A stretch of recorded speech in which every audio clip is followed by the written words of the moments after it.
Listen, criminal Udrian Ale, an otherworldly voice echoed above his head. You are a criminal who forgot your duties and responsibilities as the commander of the cavalry and dared to conspire with an absurd claim that you acted for the sake of the world. You trespassed into the forbidden sanctuary, attempting to steal the world's spear. Do you acknowledge your involvement in the assassination of Duke of Paleta 9 years ago, the destruction of Pearl Tower 7 years ago, the Redfield Rebellion 5 years ago, and countless other incidents that cannot be enumerated? When the truth was revealed, you shamelessly attempted to flee by joining forces with other countries. Yudhir smirked bitterly to himself. The litany of accusations made him sound like a great criminal to be remembered in history. Was there anyone present who truly wanted to know the truth instead of just repeating predetermined answers?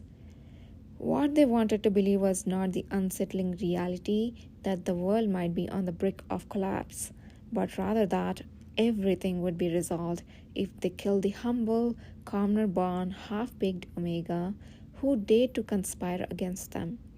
For years, Uther had wandered the world, trying to find someone who would truly listen and believe him. Many signs indicated that something bad was about to happen in this world. Even Uther couldn't fathom the magnitude of what was slowly approaching, but no one would listen to him.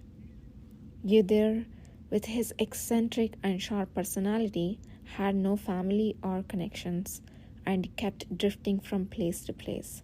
He was deemed mad and completely isolated. Even now, he was alone. If only he had gone when the neighboring empire had beckoned, perhaps he wouldn't have ended up like this. With his remaining eye, Yudhir looked towards the imperial throne on the distant platform. The emperor's seat was empty in his blurred vision. The emperor, who once whispered that he relied only on Yudhir instead of his ministers and ordered many tasks that couldn't be handled publicly, had turned his back on Yudhir after his arrest. Instead, a man stood beside the throne, wielding a black thornwood staff embedded with red magic stones. Not long ago, that staff belonged to Yudhir. The cavalry commander's uniform he wore, and even the authority to stand next to the throne were all once Yudhir's. At one time, the man had been Yudhir's subordinate. The person who dared not even meet Yudhir's eyes had now usurped his position. The way he held the staff was quite arrogant. Who was there to blame now? In retrospect, he had lost too much under the pretense of serving the greater good. He thought he would have no regrets even when facing death, but standing before it, he felt otherwise. Many things swirled chaotically in his mind. The stubbornness and pride that had sustained him, the countless tasks he still had to do, the unanswered questions, those who had departed before him, the future after his disappearance, and the face of someone he had forcibly suppressed all this time. There had never been anyone as wicked as this criminal in history. Despite committing a heinous crime of attempting to use the emperor's trust and the entire empire for his benefit, the criminal showed no remorse. The emperor had fallen ill from the shock of elevating someone who knew neither honor nor responsibility to a position they did not deserve. Thus, a fitting punishment for the weight of his crimes was death, and today, at this very spot, he would be executed by beheading. Long live the emperor's eternal blessings. That is all. A cheer rang as flower petals filled the air. Yudhir was dragged by the soldiers and raised onto the high altar. Atop the altar, specially constructed for the execution of the high criminal. A massive guillotine with a gleaming blue blade was positioned so that everyone could witness the beheading. Due to the prolonged torture, Yudhir's battered body slumped weakly beneath the blade. The unfamiliar pain when he rarely felt while surrounded by the ever obedient energy before the destruction of the mana hole became unbearable to breathe. Yudhir gasped for air as his vision blurred. Ordinarily, criminals sentenced to death were given an opportunity to leave last words. But of course, Yudhir was not granted such a chance. Yudhir looked up at the sky, which was so blue that it stung his eyes. It was strange. He should have felt bitter enough to cry rivers of blood, but he did not feel all that bad. The thought of soon being liberated from all those tedious affairs was even somewhat refreshing. Indeed, what could be more ridiculous than worrying about the future when one was about to die and vanish? It was they, not Yudhir, who had ignored the blood-stained warning. Ah, right. The truth was that he had been tired all along. The moment he realized this, the blade fell from above. Death was neither sweet nor painful. Yudhir was born in a small village in the corner of the YAOI Empire.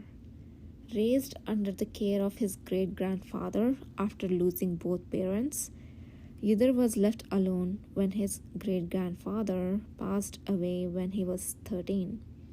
From then on, he was responsible for himself, gathering and selling wood and medicinal herbs to meet ends meet.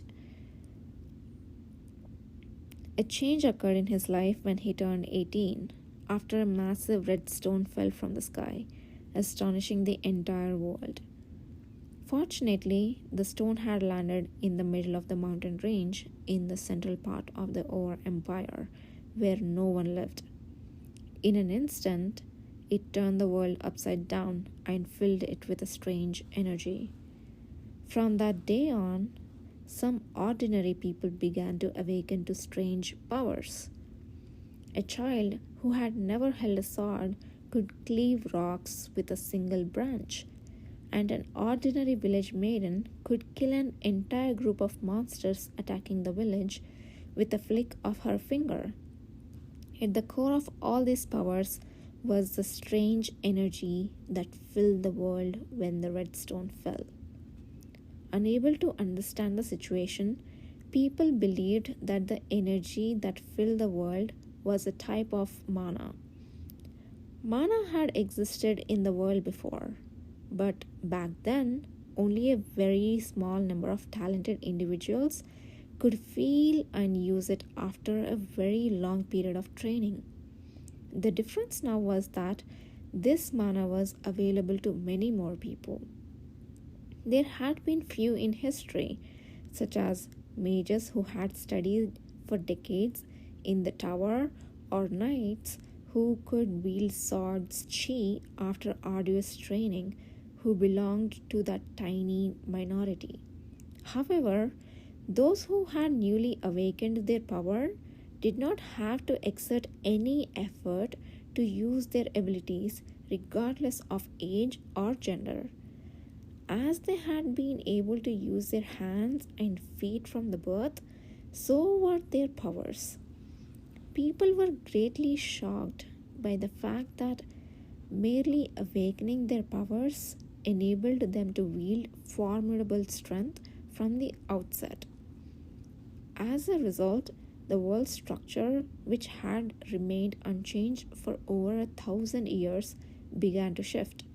A tense atmosphere hung between those who held power and authority until then, and those who had newly acquired their powers, the Awakeners. As time went on, and it was revealed that those with powers could advance beyond their initial awakening level if they met certain conditions, the tension only escalated. Leaders of various countries were faced with the dilemma of how to handle these newly empowered individuals. The Ur Empire, where Yudir had lived, was one of the places that had chosen to establish a new organization by gathering those with power through a nationwide announcement. All those with power come to the capital where the imperial palace is located. If you can prove the truth of your power and swear to use it only for the empire and the emperor, you will be granted the right to join the cavalry. The news spread like wildfire, reaching even the secluded mountain village where Yudir lived alone. Yudir was among those who had gained strange powers after the fall of the Red Stone. One day, he suddenly found himself able to cut trees without an axe. He could cross rivers without getting his feet wet. He could light fires in his stove without kindling, and could attack beasts and monsters by moving stones with just a finger. However, he never thought of showing off his powers to others. He had believed that he would live alone in the small cabin where he had spent his entire life with his grandfather. But when he heard the news while selling wood in the market, his heart was moved. The imperial palace was gathering those with power, an opportunity that ordinary commoners could never dream of. His grandfather had left a will advising him not to be greedy, but Yudir was still young at the time. To him, who had not yet outgrown his boyishness, the announcement seemed like a chance for dazzling success and thrilling adventures. He did not yet know that everything comes with a price, and that he was not well suited for such pursuits. Yudir packed his belongings and left his home. If he failed to join the cavalry, he planned to return home immediately. Thus, in the capital he visited for the first time, he struggled to find the shabbiest accommodation. In that lodging, which had a mismatched name like Giant's Sleep and seemed to be on the verge of collapsing, Yudir, who should have been beheaded by the guillotine, opened his eyes again. What on earth is going on? No matter how much he stared into the dirty, worn-out mirror, his reflection did not change at all. Yudir gazed strangely at his own image in the mirror. A face that still had traces of youth, dark hair that ominously covered his forehead. The neck that should have been severed was unblemished, without a single scratch. The shoddy clothing hastily made from coarse fabric and the oversized shoes that made walking uncomfortable were all too real. Wherever he looked, he saw his appearance from 11 years ago, when he first left his home and came to the capital.